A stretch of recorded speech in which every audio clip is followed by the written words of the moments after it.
tidak ingat jumlah hari qada. Mengikut pendapat mu'tamad, wajib mengqada puasa melebihi jumlah puasa yang yakin ditinggalkan dahulu. Dia lebihkan hari. Kalau tak ingat, dia lebihkan hari. Tak ingat atau ragu-ragu jumlah puasa yang ditinggalkan. Macam mana pula? La ni umur 47.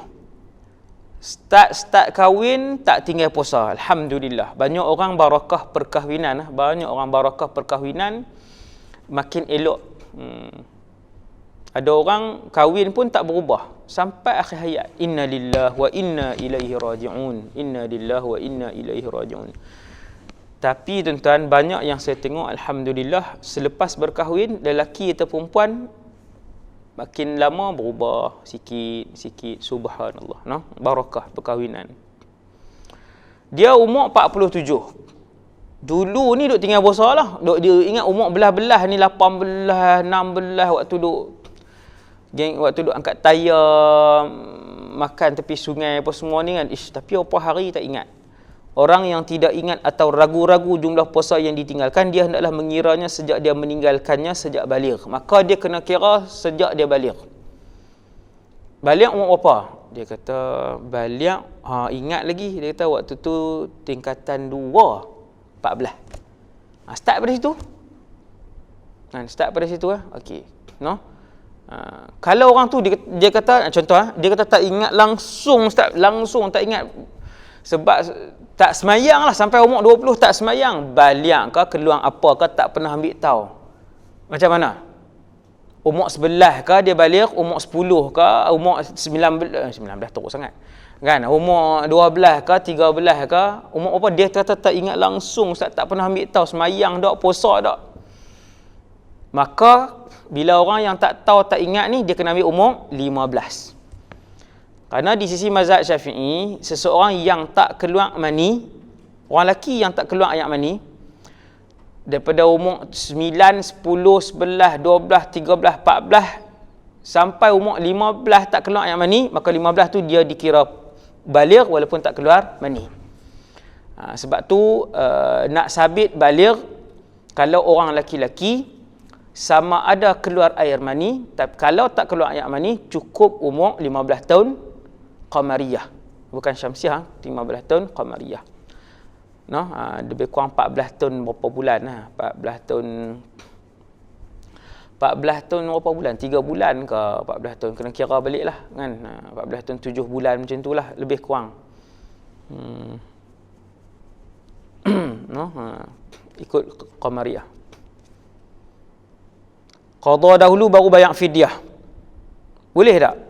Orang yang dikenakan qada dan fidyah. Masalah.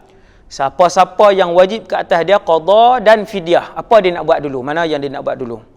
Nah, ada orang hanya wajib qada, ada orang hanya wajib fidyah, ada orang wajib qada dan fidyah, ada orang qada tak payah, fidyah tak payah. 4 jenis. Tuan-tuan tengok balik kuliah kita yang lalu, cari balik 4 orang ni. Ada orang hanya wajib qada, ada orang hanya wajib fidyah, ada orang tak wajib qada dan fidyah, ada orang wajib qada dan fidyah. Masalah nombor 14 punya masalah. Satu orang ni wajib qada dan fidyah. Mana dahulu dia nak buat? Orang yang dikenakan qada dan fidyah, dia boleh mendahulukan qada dahulu, kemudian membayar fidyah berdasarkan zahir hadis riwayat Abu Hurairah. Qada dulu pun boleh. Batal puasa ketika berpuasa qada. Satu orang ni dia puasa qada. Bulan Ramadan ke bukan bulan Ramadan? Cuba jawab enggak? Ni tak ada siapa dalam masjid ni kan. Dia batal puasa ketika berpuasa qada. Bulan Ramadan ke bukan Ramadan? Jawapan dia bukan Ramadan lah, sebab puasa qada. Mana ada orang puasa qada dalam bulan Ramadan? Tak sah. Puasa qada itu tidak sah dalam bulan Ramadan. Nah. Okey, tak ada apa yang tu. Cuma dia musannif nak bagi tahu, pengarang nak bagi tahu, orang yang waktu dia qada puasa kemudian batal. Dia qada puasa kemudian batal. Apa nak jadi dengan puasa dia? Orang yang terbatal puasanya ketika berpuasa qada tidak wajib imsak. Wajib dah imsak menahan diri? Tak wajib imsak. Contoh macam ni. Puasa bulan Ramadan. Syawal, Zulqa'dah, puasa bulan Ramadan. Habis Ramadan. Bulan Syawal, Zulqa'dah, bulan Zulhijjah, bulan Muharram. Dia pun qada puasa bulan Muharram.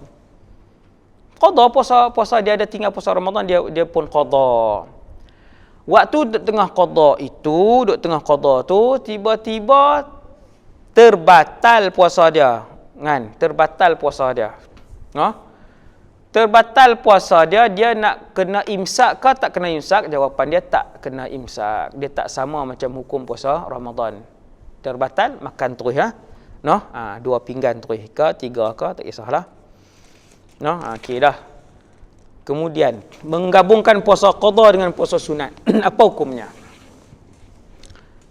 Dia nak puasa qada Ramadan bulan Syawal. Boleh tak? Boleh. Bulan Syawal. Dia nak gabung dengan puasa 6 Syawal, puasa sunat 6 Syawal. Qada Ramadan dengan sunat Syawal. Boleh tak? Ada 2 pendapat. Mengikut ulama mutaakhirin dan Imam Ibn Hajar, boleh menggabungkan puasa qada dengan puasa sunat seperti puasa sunat 6 Syawal dan kedua-duanya mendapat pahala. Yang ni mazhab Syafi'i. Tuan-tuan ambil hukum fiqh daripada ustaz-ustaz yang ada mazhab. Jangan ambil dekat kumpulan yang tak ada mazhab, tu celaru. Mereka kumpulan yang menyimpang daripada ajaran yang sebenar, sunnah salafus salih yang sebenar. Ikut yang ada mazhab. Sekejap lagi ambil yang tak ada mazhab, kan, dia payah, dia jadi tak ada puasa 6. Kita nak tanya soalan nak gabung macam mana? Dia bagi jawapan dulu, puasa 6 tak ada, Syawal tak ada. Pening kan. Celaru lagi umat. Sudahlah umat banyak yang kekurangan ilmu kan. Dijawab pula dengan jawapan-jawapan yang keluar daripada panduan mazhab yang tersusun ini. Mengikut ulama mutaakhirin dan Imam Ibn Hajar, boleh menggabungkan puasa qada dengan puasa sunat. Boleh. Dan kedua-duanya mendapat pahala. Ini pendapat pertama. Menurut sebahagian pendapat, cukup berniat puasa qada sahaja, ketika berniat pahala puasa sunat juga akan dapat. Macam satu orang masuk dalam masjid, dia nak sembahyang sunat tahiyatul masjid. Azan Zuhur baru habis dikumandangkan. Dia nak solat sunat tahiyatul masjid ke nak main sunat Zuhur? Maka kata para ulama, sembahyang sunat Zuhur dapat sekali pahala tahiyatul masjid. Jadi begitulah yang disebutkan oleh para ulama. Dia niat qada saja, pahala puasa sunat juga akan dapat. Ini pendapat pertama. Tapi ada juga pendapat yang kedua, itu pendapat juga daripada imam yang mu'tabar dalam mazhab Syafi'i, iaitu Imam Nawawi dalam Majmu', dan Imam Al-Asnawi ataupun Al-Isnawi berkata tidak sah jika berniat puasa fardu sekali dengan puasa sunat.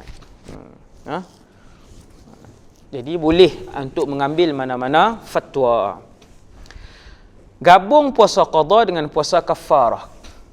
Puasa qada ni puasa apa? Qada ialah puasa qada lah, dia tinggal puasa Ramadan. Habis Ramadan dia nak qada. Dan dia juga ada puasa kafarah. Boleh tak nak gabung? Puasa qada apa hukumnya? Wajib. Puasa kafarah wajib. Boleh nak gabung dua wajib ni? Hukumnya tidak boleh, dan kedua-duanya jika digabungkan tidak sah kerana kedua-duanya termasuk ibadah yang fardu. Nombor 18, orang murtad. Orang murtad wajib tak qada puasa? Orang murtad wajib qada puasa, tetapi tidak wajib bagi orang yang kafir yang masuk Islam untuk mengqadakan puasa. Dia ada dua, satu murtad, satu kafir. Siapa-siapa yang murtad,